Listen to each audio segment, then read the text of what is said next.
el presidente Santos parecería querer irse de la Casa de Nariño dejando buenos cimientos para la entrega del peligroso cartel del Golfo, bueno, y de otras bandas criminales.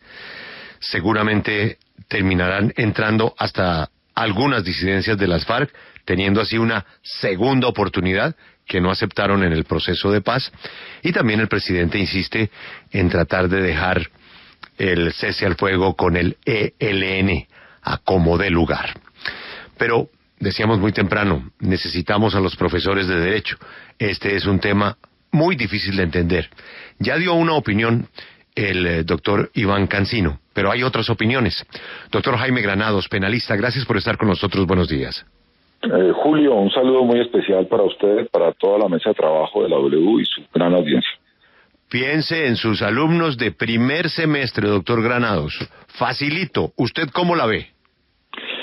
Bueno, Julio, creo que lo has dicho muy bien. Se trata de una oportunidad, ojalá sea la última, que se cumpla, del sometimiento de las bandas armadas que tanto daño le han hecho a Colombia. Y en eso, pues creo que hay gran claridad que efectivamente hoy todas las organizaciones, todos los grupos que están al margen de la ley, que tienen un control de personas y de armas y de territorio, cabrían en el campo de la ley. Incluso creo que por más inmoral, porque sin duda me parece inmoral, te cabrían las disidencias de la FARC. ¿Y por qué lo digo? Porque finalmente, ¿qué distingue hoy una banda como la de Otoniel, que es el clan del Golfo, o el antiguo clan de Úsuga, de las disidencias de la FARC? Son narcotraficantes, son hombres violentos que con el poder de las armas han cometido toda clase de felonías. Así que entre ellos son lo mismo, son de la misma clase de delincuentes. Que hayan tenido una oportunidad en el pasado, pues todos estos delincuentes han tenido una oportunidad en el pasado de someterse y no lo han hecho. Si lo que se busca es desarmarlos y lograr que exista un control pleno territorial de nuestras fuerzas militares, pues debería incluirlos a ellos. Pero lo que me llama más la atención, Julio, es que esta ley que se refiere a bandas criminales armadas terminó incluyendo a casos de corrupción pública, porque al hacer referencia expresa a la definición de la Comisión de Palermo de diciembre del año 2000, al tema de los delitos de corrupción de que se trata en esa Convención de Palermo, artículos 1, 2 y 8, principalmente, especialmente lo que tiene que ver con corrupción pública, pues es claro que no solamente se va a aplicar a los que están dominando los grupos armados que tienen ciertas partes territoriales del país, como por ejemplo en Catatumbo, sino también a quienes han creado entes de corrupción pública de que tengan 3 o más integrantes. Y eso ya es un caso muy diferente a lo que inicialmente se había planteado con esta situación de las bandas organizadas armadas. Paremos ahí. Totalmente diferente. Paremos ahí, doctor Granados, porque usted acaba de tocar un tema que se nos escapa por estar mirando la importancia para el tema de las bandas con las que más se enfrenta la autoridad. Usted acaba de hablar de corrupción. Yo no sé si entendí bien, pero esta nueva ley aplica a los corruptos como una lógica, donde operan las bandas criminales, cooptan las autoridades locales en beneficio de su accionar criminal.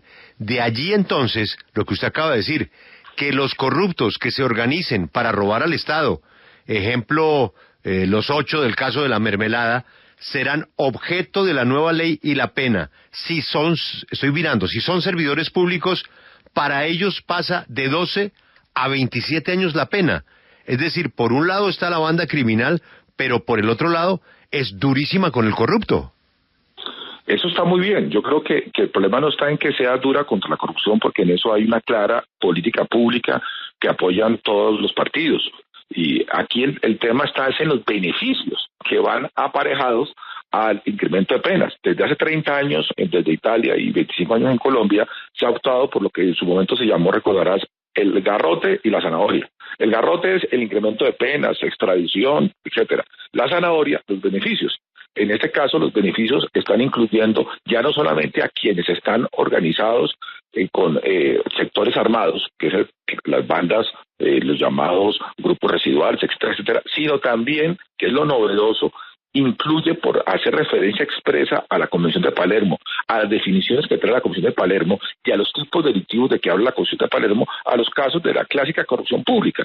Entonces sería bueno que se sincerara ese tema ante el país y se diga por qué se quiso incluir en temas relacionados con bandas criminales armadas que se dedican básicamente a narcotráfico, a minería ilegal y a otro tipo de delitos de esa clase, que puede incluir también casos de corrupción pública, a los temas de corrupción pública que no están vinculados con organizaciones criminales armadas.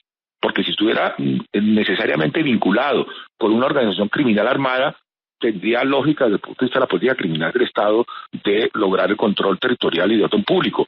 Pero como no hay un condicionamiento a que estén en grupos armados, pues hay muchos casos en Colombia de corrupción pública, la mayoría que no tienen que ver con grupos armados.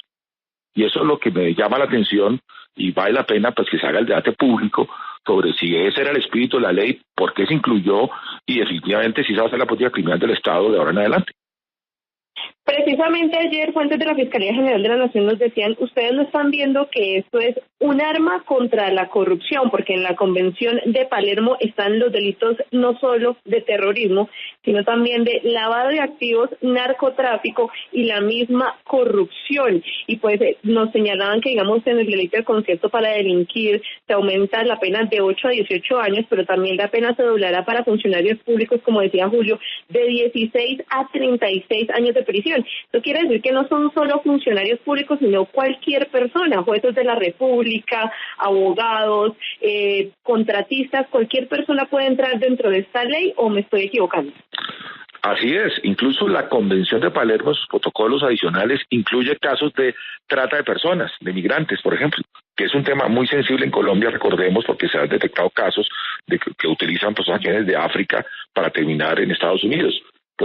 Y entrando por Urabá. Así que esto es mucho más amplio.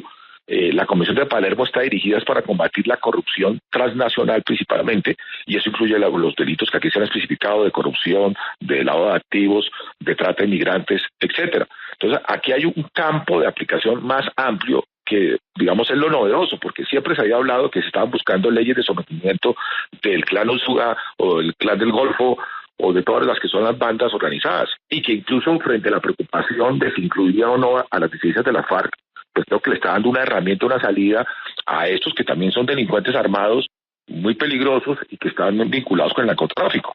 Todos son iguales. Lo nuevo, lo que insisto que vale la pena reflexionar es por qué se incluyó y cuál es la política criminal que hay detrás de esa inclusión de casos de corrupción dentro del ámbito de la Convención de Palermo, es decir, de los casos de corrupción que son nacionales y transnacionales. Doctor Granados, muchas gracias por atendernos. Era importante conocer su opinión.